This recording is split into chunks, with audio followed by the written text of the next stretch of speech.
Burnout doesn't go away just because you take a few days off. True recovery is deeper. It's about unlearning old habits, setting boundaries, and redefining success. But where do you even begin? Today, we're continuing our conversation with Emily Glenn as she shares what it really takes to heal from burnout and come back stronger, not just as a professional, but as a whole person. Welcome back to It's Your Story to Tell. If you missed part 1, go back and listen to it because Emily shared the raw truth about what led her to burnout and why she had to step away. But today is about the comeback, the hard but necessary work of healing and creating a life that doesn't just survive, but thrives. Emily, thanks for coming back and continuing this conversation with me. My pleasure. Thanks for having me, Megan. You're so welcome. So we left off when you were having to step away and you had a breaking point. Yeah. So I was just getting off shift and talking to my director, and she's like, I think you need to take a step away and go on a mental health leave. So I officially went on a 3-month mental health leave. They don't even have a category for this, but I ended up having to categorize part of it myself, medical caregiver burnout. And then I did get diagnosed with post-traumatic stress disorder, anxiety, and depression from that as secondaries. So I will say I felt a little relief in just having some space to immediately make that decision and not have to leave my house, to let down that guard a tiny bit once I made that decision. And it was interesting after making that decision, that's when even more of my body symptoms started, and it actually got a little bit worse because my body then caught up with me. So I actually went into full body hives for about 3 weeks. So I had hives like all over my trunk and down my legs. I had insomnia for 3 weeks. I had a menstrual period that lasted a month, which is like very interesting. So my hormones were also a freaking mess. And that's when the anxiety got even worse. So I really started at this point to isolate and pull away. The part of burnout that a lot of people don't talk about too is this speeding up of my, how I was so stinking hard on myself of, why can't I handle it? Everyone else is still there. Everyone else is still handling it. What's different about me that I'm handling it? I can't handle it. I was talking to a friend on the phone and she said, Emily, you did handle it. You noticed that it wasn't good for you anymore. It wasn't sustainable and you made a change. That's handling it. And so even having that mindset, that change, perspective shift, right? Yes. Yeah. I will say that was hard though for me to incorporate because especially as a healthcare provider, we put a lot of shame and identity and false guilt on ourselves when we step away because it's, oh my gosh, I'm leaving my team. I can't believe I'm leaving my team. They're going to be short, or I'm not there caregiving. I'm not there, all of these stories. And we take it as such an identity thing. And so really, I was going to ask you, it feels like it was that tied to your identity. I know in my situation, it was definitely bigger than those thoughts, was who I saw myself to them, that honestly, it was some uncomfortable personal conversations with myself about, wait a second, you are taking on a role here as the savior. Is that what you think you are? I had to deal with some pride, and there were so many different layers that came off when I finally surrendered to the reality of the situation. And you're right, there's this, whew, but then you go right back into it. Everything else has been stripped away. And you're like, wait, okay, I'm still here. I'm still feeling this. I'm going to have to get curious as to what are all these symptoms and thoughts and all of those things, because our thoughts and our beliefs are what create our reality. And so getting to those root causes, right, down to our beliefs as to why we show up in that way, is where freedom starts to happen. But it's super hard and super messy. And I always tell everybody it's going to get worse before it gets better, but it does get better. And if you keep doing what you're doing, it hasn't been working, which is the definition of insanity. I was experiencing my emotions and my thoughts, and they weren't safe. And I remember one time I was not dealing well, and a response that I had to my son that as soon as it came out of my mouth, kind of like your experience in the grocery store, you didn't say it. I was like, I can't believe I just did that. And it was, not abusive in the way of hitting someone or verbally assaulting them, but his emotions, what he was dealing with, and him crying was making me feel so uncomfortable and bad. And I needed to silence that because it was getting so uncomfortable for me.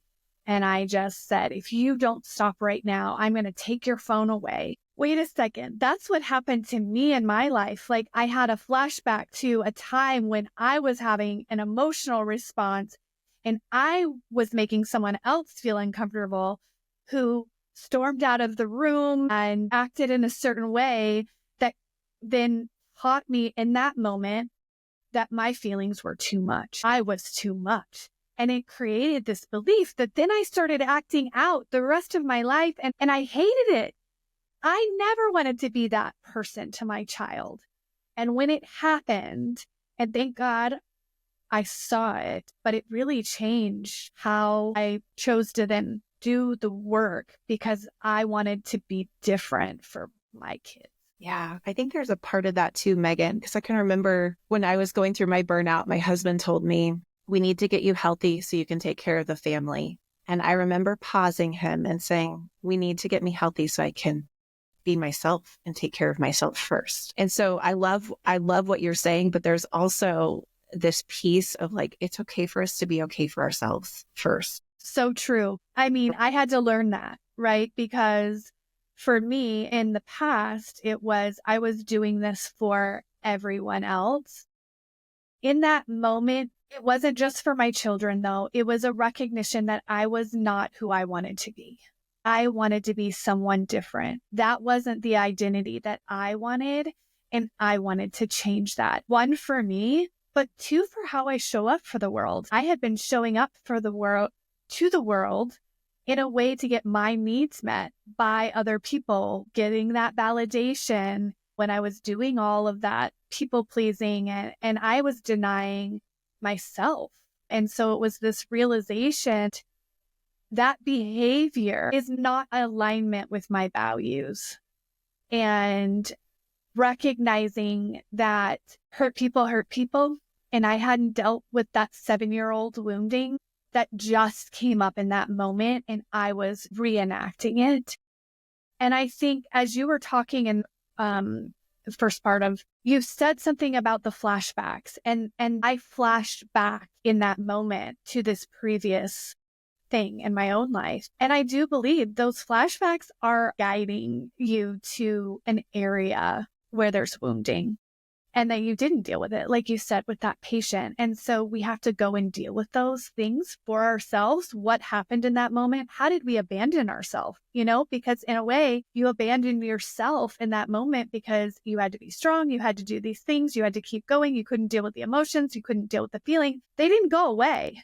They're probably, like you said, hidden in your back. Those are all signs to get curious about what is going on here. I can find that memory, that root cause, that experience that is being manifested. You can process it because you didn't do it before. And that's a hard place to sit, Megan, right? Like this was part of my healing journey, is doing so much inner reflection and journaling and praying and getting to those deep, dark, ugly moments where I wasn't able to maybe respond how I wanted to, or I compartmentalized it to push through the situation, but I really wanted to respond a different way or say a certain thing. And so I did a lot of inner reflection and really spent a lot of time and space thinking and processing a lot of that. And a lot of that was on my own.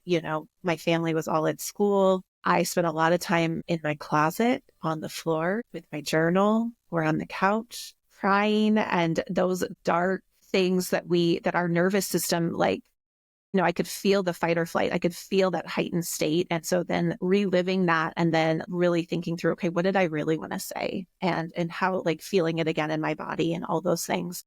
Yeah, that's hard. It's hard to sit there. One thing I do want to bring up about that dark space, especially when the depression hit in, the isolation hit in, where I was really trying to figure out what the heck I was going to do and how I was going to move forward, and seeing, having the time and space, but not seeing the glimpse of hope yet. I think thankfully suicide was never on my mind. I think as healthcare professionals, a lot of us are very aware of suicide because we've lost a lot of coworkers. And I feel very tender about this because I know in Northern Colorado, we have lost a lot of coworkers to suicide over the years, and obviously patients and, different things like that as well. But I only had one person ask me if I was safe through that whole experience. And I was very public about sharing my story with people, sharing like, hey, I'm not well. I am on a mental health leave. I didn't hide anything. And especially if a coworker would call and say like, hey, I heard you left. Like, what the heck's going on? And the comments I would get would be,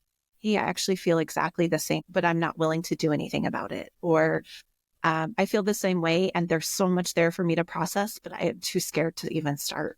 And so there is this fear aspect of like, what's on the other side? Like if I admit I'm not okay. But I did have one of my house supervisor friends, she was an ER nurse, and she goes, you're going to be mad at me for asking you this, but I need to make sure you're safe. And I remember telling her, I'm not mad at you. Thank you. Thank you for asking me, because that shows me that you love me on such a deep level. And so I think some people just didn't think of it. And so I almost was guarding them after that conversation of like, hey, I am safe.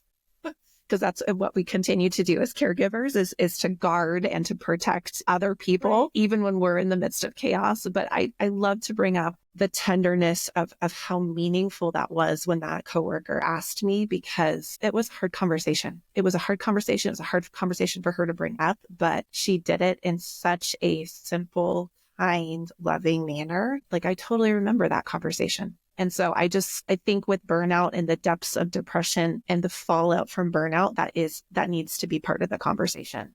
I am so glad you brought that up, because I've been in situations where I questioned, if the person was safe, and in my own family context. And there was so much fear in actually saying, are you safe? Do you have a plan? What are you thinking? Because you're afraid that if you ask that, you might hear an answer you're not prepared for, because what do you do if they say no? And you're afraid, if I bring it up, is that a suggestion to them that potentially they might not have been thinking about it, but then if I bring it up, that might become something they begin to think about. And so in talking with counselors and social workers and all of that, the advice was, the more you talk about it, the less likely it is to occur.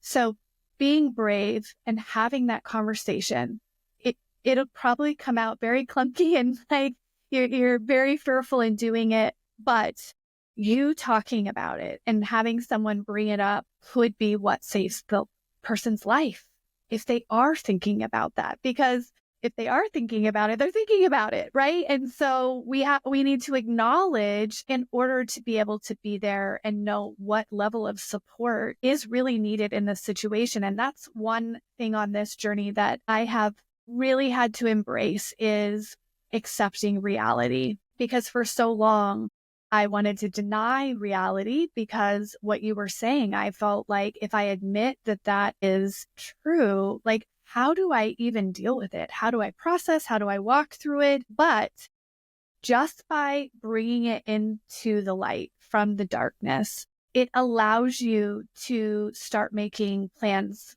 and dealing with what is happening so that you can move through it, because you will not move through it. It's like going to the doctor and telling him your toe hurts, but really you have a migraine. I mean, we're not going to get a good plan, because we're going to be treating something that's not really the problem. So I thank you so much for taking that opportunity to share that for those who are listening, and just a reminder for myself of how important it is to have those loving but hard conversations. So you navigated through that. You're a nurse coach now. How did you even come into that space? What is it that you do as a nurse coach to help others. Yeah. Yeah. So after my mental health leave, about halfway through, I realized I'm not going back. Like, this is not even close to the amount of time I need to heal. And so I really wanted to provide myself some space to step away. There's a lot of research on burnout that if you take a short break and you go right back into that same role, you're right back in your burnout. And so I really wanted to be careful not to just, I could have just pushed through. So I really made that decision to honor myself and not push through. This is why we see a lot of nurses too go unit to unit, right? It's almost like a work escapism where they are on a unit and it might be greener on the other side, but really it's the internal environment that they need to work on. And so they just hop around. So it's very interesting to have perspective on that now. So I didn't go back to the hospital, and I kept telling my husband, I don't know if I want to go back to nursing. Like, I really want to do something fun. I want to go pour coffee somewhere or go pour beer or something. And so I actually started working at a brewery here in Fort Collins, Colorado, where we have the most amazing microbreweries here. And it was so refreshing to be around people that were just outside the medical community. I met the kindest people. We had the most fun. I had amazing conversations. I had regulars that would come see me like every week, and they'd sit in the same space. I would know their drink and we would have amazing conversations. So that job really helped. Actually, it was part of my healing process. To be honest, it renewed my view of humanity, that it wasn't just death and anger and hatred and all this politics of our healthcare system and on and on and on, that there were actually kind, nice people out there. That's also when I found the Nurse Coach Collective. So nurse coaching is nurses who get to use their RN license, but we get to coach into holistic health and wellness. And it's very transformational. It's very action-based. It's very raw and real and can be fun and creative. And to be honest, I had never heard of it before then. And so it's been around for about 20, 30 years, and I just had never heard of it. So I know I had the same experience. Thank goodness for Facebook. I guess it knew what I was looking for. And I ended up in functional medicine for nurses first with Inca. And then Facebook is giving me all kinds of other continuing education and certification. And that's how I came across this. And we're not just treating the symptoms, the connection and the communication that you get to have with someone is so fulfilling. It's why I became a nurse. I really wanted to be a healer, and what I became is a symptom treater. Yeah, very well put, Megan. Actually, so I went through that program, but I actually work for them now. So I actually do application calls. I've been working for them for a little over a year. And so I have my private practice, but I also get to talk to nurses all over the US and even internationally for about 20 hours a week. And these conversations, Megan, that you and I are having now, I hear these over and over and over. The exact phrases, nurses who feel like they're so lonely, that they're in the burnout, that they have no options. I love that I get to coach them during those calls and really validate what they're feeling as well. Anyway, so I went through the program and freaking loved it. It was part of my healing journey, and quickly realized, I want to do private practice. So I see clients one-on-one, and my clients are freaking moving mountains. I mean, it is incredible. It is back to my purpose, my why I became a nurse in the first place. I love also being out of the hospital system, having my own autonomy, my work-life balance. I know what that looks like beforehand. And I really believe I can pull in my natural gifts and abilities and my passions into my coaching. So I finally feel like I'm serving from my authentic self, my full potential, where I don't have to just stay in the lane and do a task. I'm fully myself in how I show up for my clients. It's amazing. That is an amazing gift that I give myself and to others. And I just feel like sometimes I have to pinch myself because I'm like, this life I've been able to create is just such a freaking blessing. So I love pulling people outside too. So outdoors are kind of like my playground. I live in Colorado, and I do actually a lot of nature coaching and hiking with my clients. I've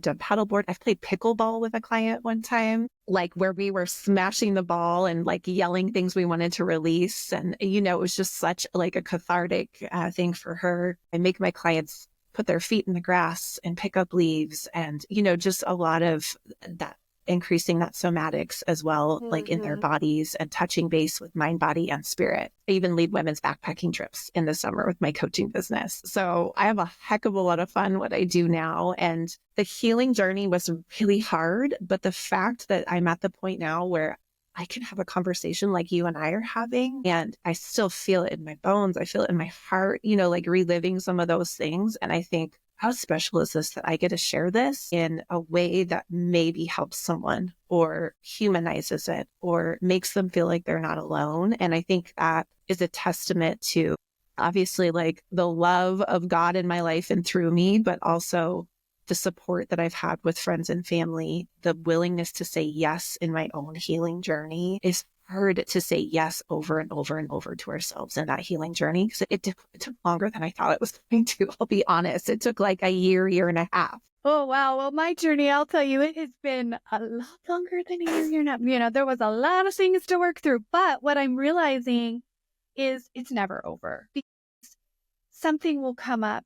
Now, though, I don't run from it. So I'm able to move through it much faster, because life hard. Relationships are hard, but I now don't just shove it down. Keep going, pushing through.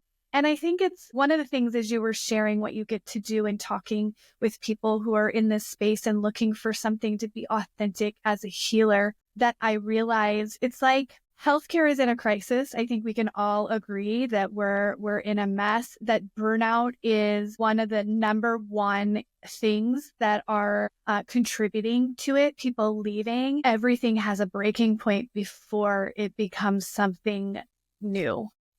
Because you have to leave something behind. Like, you have to develop new skills. You have to transform in order to go into that next level. And I'm just excited that nurses are on the front lines of saying, hey, okay, we have been in this very unhealthy, toxic relationship with healthcare, and we're breaking up, and we're going to do something that's healthier and has greater impact, because we're taking a holistic approach. So how could people connect with you if they wanted to reach out? Yeah. I wanted to offer, Megan, like I'm a pretty down to earth person. So I offer a lot of free sessions too. And so if there's anyone listening that any part of my story like resonated with you, like I would love to at least have a conversation, and I would love to do that for you as a gift. I have a website. You can even direct Bookly. I put my availability on there, and we can do virtual and keep it really simple for you. It's really hard. Sometimes when you're in the burnout, it just takes almost too much effort to even pick up the phone and have a conversation. I can remember not even having the capacity to do that. And so if it's easy to get on and just book a session directly, I think it's like 2 clicks. I've made it as easy as possible for people. I would love to show up for you and serve you deeply. And yeah, so I am open for one-on-one clients. And also I have a group coaching space for healers. And so this is called the Healers Thrive Tribe. And this has been on my heart for years and is taking form. And so actually this is starting in April. And this is a space for all healers to come together. It's a group coaching space with tons of resources that are actually helpful. I say that because in my burnout, I tried all of the different and nothing was working for me. So I have a lot of amazing material in there, and also very personalized in how I show up for people. So I deeply want to invite you into that space as well. If anyone's listening that resonates with, or if you guys want to get outdoors and play, come visit me in Colorado. I'm always up for Like, when's the next backpacking trip? Yes. I've got one in August for healers, and I've got one in September for it's just like a general women's one, but that's 3 days, 2 nights, deeply intentional, every aspect, deep connection to self, to nature, a lot of laughing and community, but it's the full backpacking experience. And this is actually my 3rd year doing that. So exciting. It's incredible. It's probably one of my favorite things in the world is leading in that way. And I fully guide the whole weekend and do all the meals, and it's sacred ground. So what's your website? if they want to go to your website? Yes, I didn't tell you that. I'm at Fully Aware Wellness Coaching. Fully Aware Wellness Coaching. Fully aware is actually phrases that I used in my burnout, how I wanted to be fully aware, not to ignore. I wanted to be present in the moment. And so that's really near and dear to my heart. And yeah, I'm on Facebook and Instagram as well, and LinkedIn, and pretty down to earth. So I've got my cell phone number everywhere too. So you can just call and have a conversation with me if you want. I love that, Emily. I'm just so thankful for you coming and being in this space with me. It's Your Story to Tell does a lot of free coaching. We have scholarships. God said to me, I freely gave you this gift. You need to freely give it. And I think it's important that we all take a piece of investing in ourselves to help us to be committed and accountable to our journey. But my heart is, if you need coaching, reach out. Don't let finances keep you from healing and having the support that you need. I will put Emily's information in the show notes so that you can contact her. I hope this has blessed you as much as it has me. And thank you for being vulnerable and sharing your story, Emily. Thank you. All right, you guys. Burnout is not personal failure. I hope you've seen that through this story today, but it is a wake-up call. And healing is not about going back to where you were, which I love that you shared that in your story. It's about becoming stronger, wiser, more in tune. If this resonated with you, would you share it? Because we're on a quest to have as many people hear these episodes so that they can start breaking free from whatever it is that has them overwhelmed, stuck, so that they can live in their full potential. And remember, rest is not a weakness. It's a first step to reclaiming your life. Thanks so much, listeners, for being here. Like and follow so that you know when we have another amazing story shared on this podcast.